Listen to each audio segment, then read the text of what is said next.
Valeur de retour 670-9078, poste 230 ou encore virage@telmac.tv ou via notre Facebook sont les façons de nous rejoindre pour poser vos questions. N'oubliez pas que la semaine prochaine, ici même en studio, Richard Pelchat va être là. Alors, si vous avez des questions pour lui, ça va être le temps, posez-les à nous et je vais lui poser.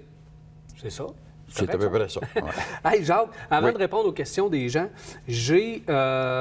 je veux parler de BMW, parce que BMW, on sait qu'ils travaillent très fort. Ils ont la i3, ils ont la i8, là, ils ont lancé la i8 décapotable.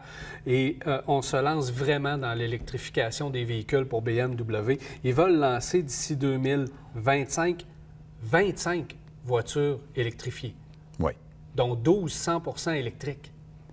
Hey, là, ça veut dire que ça ne bouge pas à peu près. Et le iX3 concept qui a été présenté en Europe dernièrement, lui, on nous dit à peu près 400 km d'autonomie pour un véhicule de cette dimension-là. C'est quand même assez important. Et là, on va arriver avec i4 qui devrait concurrencer le modèle 3 chez Tesla. Et un autre modèle qui va concurrencer le modèle S et d'autres sports utilitaires. Ça veut dire que ça bouge beaucoup. Et BMW sont à surveiller dans l'électrification des transports.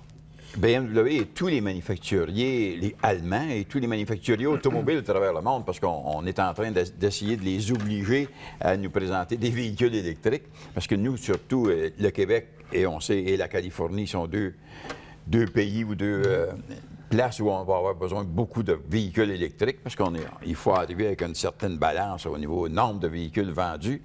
Et actuellement, il n'y en a pas. Il n'y a pas assez de véhicules pour fournir à la demande. Et un des gros problèmes de ça, c'est les batteries. Est-ce qu'être capable de fabriquer des batteries qui ont une longévité, qui sont capables de nous donner une autonomie? Et quand BMW nous dit qu'on va nous fournir une batterie qui devrait faire l'équivalent de 400 km, pour aujourd'hui, on trouve ça extraordinaire parce que la majorité des véhicules qu'on conduit ou qu'on nous présente actuellement, ça a une autonomie beaucoup plus près de 200 que de 400. Alors 400, là, c'est leur double. Là. Mais on sait que ça va prendre plus que ça. On sait que ça va prendre plus que ça parce qu'on veut avoir l'autonomie. Et pourtant, Daniel, tu sais, chaque fois qu'on a roulé un véhicule hybride, on a fait 70, 75 km dans notre journée. On est revenu, on s'est rebranché, même sur une prise de 110. Et ça nous permettait de nous redonner une autonomie à peu près 70, 75 pour le lendemain. Mais on voit que le 500, 550 km, là, qui nous donne un réservoir d'essence... C'est un chiffre magique. Ça s'en vient, puis on est très, très près de ça. Question rapide, Jacques, concernant les gens. Je regarde pour une Volkswagen EOS 2013, 70 000 km, 22 000 pour 4 saisons. Alors, on veut remplacer des autos qui ne roulent pas l'hiver, donc on veut rouler l'hiver avec son décapotable. C'est roulable l'hiver avec un décapotable. Premièrement, ils ont un toit bien isolé qui permet d'être plus silencieux à l'intérieur de la voiture. Et un EOS, on ne se le cachera pas, c'est une traction avant, des bons pneus, etc. On se promène. Je trouve le prix juste un petit peu élevé. Oui, hein? Et la raison pour laquelle les gens qui en ont à vendre demandent ce prix-là, c'est qu'il ne s'en fait plus. Il n'y en a plus. Alors, si vous en trouvez une belle qui a un kilométrage 70 km, essayez de marchander un négocier petit peu. pour l'avoir. Mais c'est un bon achat. C'est un bon achat. C'est un spécial décapotable aujourd'hui, Jacques. Ah oui? Le beau temps, j'imagine, ça réveille les gens. Ça attire. Mustang V6 décapotable 2014, propre 50 000 km, achat long terme. Je suis un frotteux. J'entretiens mes autos donc de façon exceptionnelle. Ça serait bon pour combien d'années? Donc, un 2014 serait bon pour combien d'années? C'est le nombre d'années que vous allez l'entretenir? Frotteux et entretenu. C'est bon signe. On va rallonger ça peut-être de 8-10 ans. La seule chose qui va arriver, c'est que lorsqu'on achète un véhicule de même aujourd'hui, avec un V6, on vient de parler de véhicules électriques, c'est qu'on s'en va vers ça. Et nos besoins dans 4, 5, 6 ans vont être quoi? Et 4, 5, 6 ans, là, Daniel, c'est déjà 2022. Là. Alors, moi, je me dis, achetez-le pour aujourd'hui.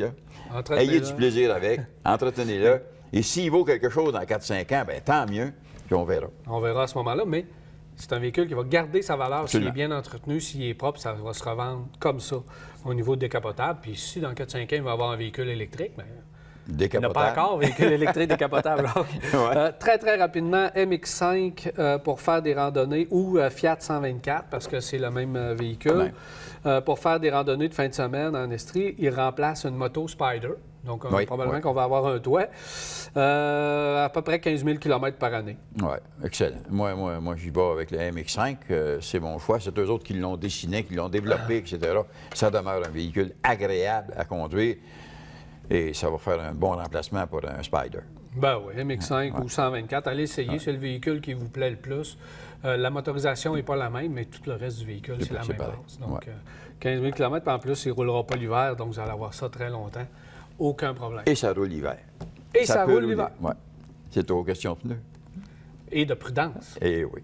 Et de prudence. Merci, Jacques. Hey, plaisir. Plaisir. Bonne fin de semaine. Alors, voilà, c'est déjà tout pour Virage. J'espère que vous avez apprécié. On se reparle la semaine prochaine, mardi soir, 21h30 pour un autre Virage. Cette émission vous a été présentée par Saint-Raymond, la ville de l'automobile. 4 concessions à votre service, même le samedi.